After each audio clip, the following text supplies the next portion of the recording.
आउज़ बिल्लाहि मिनश शैतानिर रजीम, बिस्मिल्लाहिर रहमानिर रहीम। ख़वातीन हज़रात, knowledge factory में खुशामदीद। नाज़रीन, आज हम इस वीडियो में एक ऐसी चीज़ का जिक्र करेंगे जिसका सुनकर आप सब हैरान हो जाएंगे। जी हाँ नाज़रीन, हमारा आज का टॉपिक ही बहुत दिलचस्प है और वो है साइंटिफिक मीट या लेबॉर्ट्री में तैयार करदा गोश्त।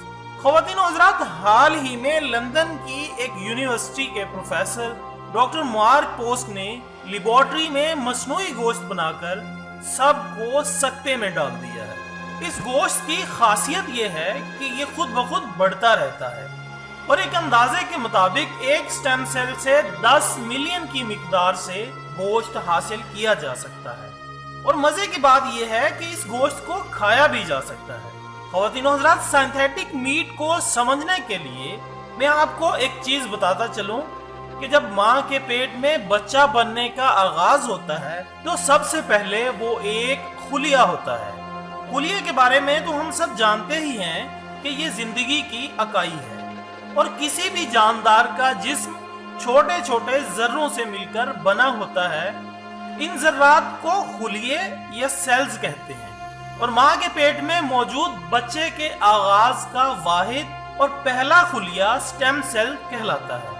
नाज़रीन, स्टेम सेल वो सेल होता है जो जिस्म को किसी भी हिस्से में तब्दील कर सकता है। मतलब वो दिल, फेफड़े, गुर्दे, हाथ, पांव, इनमें से कोई भी चीज बनने की सलाहियत रखता है और किसी भी जानदार का सारा जिस्म मसल्स पर मुश्तमिल होता है, या फिर यूं कहें कि मसल्स गोश्त बनाते हैं।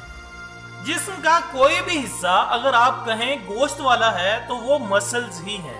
अब जैसा कि मैंने पहले वजाहत की है कि स्टेम सेल जिस्म का कोई भी हिस्सा बनने की सलाहियत रखते हैं, तो आपको ये बात आसानी से समझ आ गई होगी कि मसल्स या पट्टे भी स्टेम सेल से बनते हैं। इससे ये बात साबित होती है कि स्टेम सेल्स को कंट्रोल में लाकर जिस्म का कोई भी हिस्सा बनाया जा सकता है, जिसमें मसल्स भी शामिल हैं।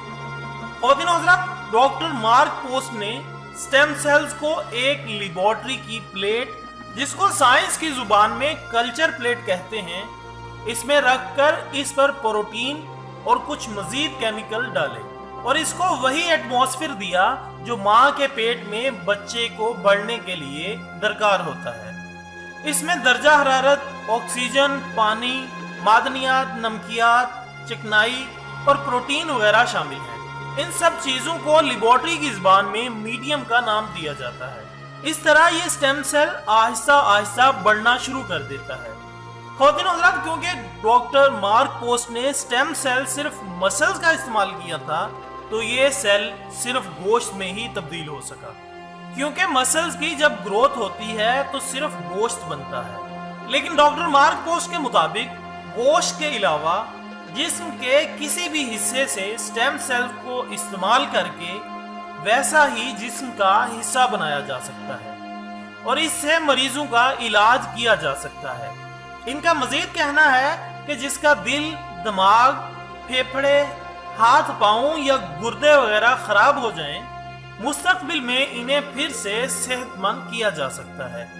नाजरीन, यहाँ पर एक वजाहत बहुत जरूरी है कि स्टेम सेल्स को बनाने का आखिर मकसद क्या है और इसकी जरूरत क्यों पेश आई। ख़वातीन हज़रात, जैसा कि हम सब जानते हैं कि इंसानी आबादी बड़ी तेजी से बढ़ रही है। जिस तेजी से आबादी में इजाफा हो रहा है, इतनी ही तेजी से जमीन पर खुराक और पानी की किल्लत हो रही है। नाजरीन, इसी खुराक की कमी को मद्देनजर रखते हुए स्टेम सेल बनाया गया। गाय, भैंस या बकरी, जिसे हम बड़ी मुशक्कत के साथ बड़ा करते हैं ताकि इनसे गोश्त की मिकदार हासिल की जाए, स्टेम सेल के जरिए वही गोश्त बहुत कम वक्त में बगैर किसी मेहनत के हासिल किया जा सकता है। लेकिन मेरा ख्याल है कि आप इस गोश्त को पाकिस्तान में नहीं देख सकेंगे, क्योंकि ये गोश्त पाकिस्तान में बाद में आएगा। इससे पहले बहुत सारे फतवे आएंगे। ख़वातीन हज़रात, एक नई वीडियो के साथ दोबारा मुलाकात होगी। तब तक के लिए इजाज़त दीजिएगा। अपना, दोस्तों, रिश्तेदारों और गिरदोनवा के तमाम लोगों का बहुत ख्याल रखिएगा। अल्लाह हाफिज़।